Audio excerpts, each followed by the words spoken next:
working parents worry they spend too many hours at the office highlights the theme of the stimulus packet, parenting.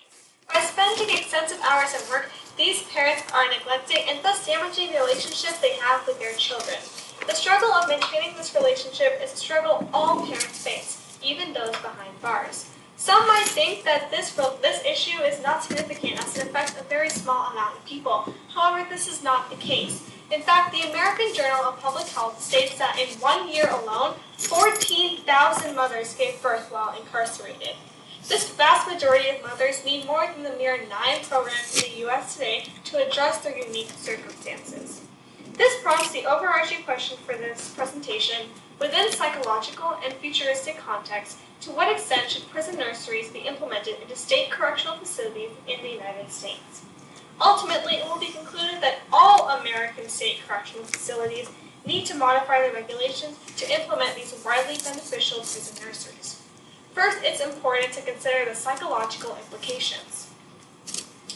Kelsey Kaufman, director of the Higher Education Program at the Indiana Women Prison, states that prison nurseries provide education programs on parenting and life skills that increase mother self-respect. Similarly, Susanna Kennan, coordinator of parent education in prisons in Virginia, explains that the attainment of such skills gives mothers confidence in their parenting ability and allows them to develop a positive outlook on life that thus benefits them psychologically.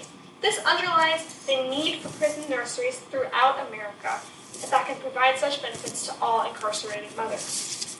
Moreover, Associate Professor of Sociology at the University of California, Kristen Turney, found in her study of 4,096 mothers that 20% experienced depression being separated from their child. Similarly, Adam Smith states, there is a tender mother afraid to send her son to school at Seaport Town. This mother, soon to be separated from her child like incarcerated mothers, is suffering from psychological issues such as anxiety and depression.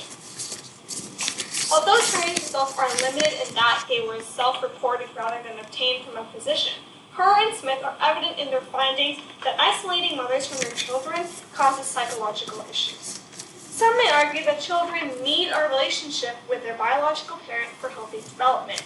Yet, Dr. Dieter Deckert, professor of psychological sciences at the University of Massachusetts, clarifies that children only need an enduring emotional bond with a parent. But according to developmental behavioral pediatrician Dr. Robin Chernoff, if not with their biological mother, these children are put into the foster care system, where they experience feelings of anxiety and stress that prevent any sort of healthy development. This proves that separating mothers from their children not to be beneficial and begs the need for prison nurseries to be implemented throughout all states in America. To synthesize, while it's not required for newborns to be raised by their biological mother, the alternative of foster care and its resulting separation of mother and child results in psychological issues that must and can be prevented by the implementation of prison nurseries in all states. Not only does implementing prison nurseries reap psychological benefits, but also futuristic ones. The Division of Criminal Justice Services study on New York's prisoners found that recidivism rates for those part of the nursery programs were 13.7%, while those part of the general prison population were 23.9%. Similarly, Joseph Carlson, associate professor at the University of Nebraska's Department of Criminal Justice, found that recidivism rates for mothers part of Nebraska's prison nurseries were 16.8%, while those part of the general prison population were 50%. He states mothers given the opportunity to co-reside and develop a bond with their children through prison nurseries are less likely to reoffend as they do not want to be separated from their child. As previously mentioned, 80% of children separated from their incarcerated mothers go into foster care. Dr. Lenore McWade, professor at Florida State University's Department of Family and Child Sciences, states that 64% of children in foster care experience some type of maltreatment, whether that be physical or sexual abuse. These forms of maltreatment result in later delinquency behaviors. Leslie Harris, professor of law at the University of Oregon, similarly explains that foster care exposes children to substantial risk of later delinquency, poverty, and homelessness. Clearly, without prison nurseries for kids to co-reside with their mothers, they will be put into a system that deeply impairs their future.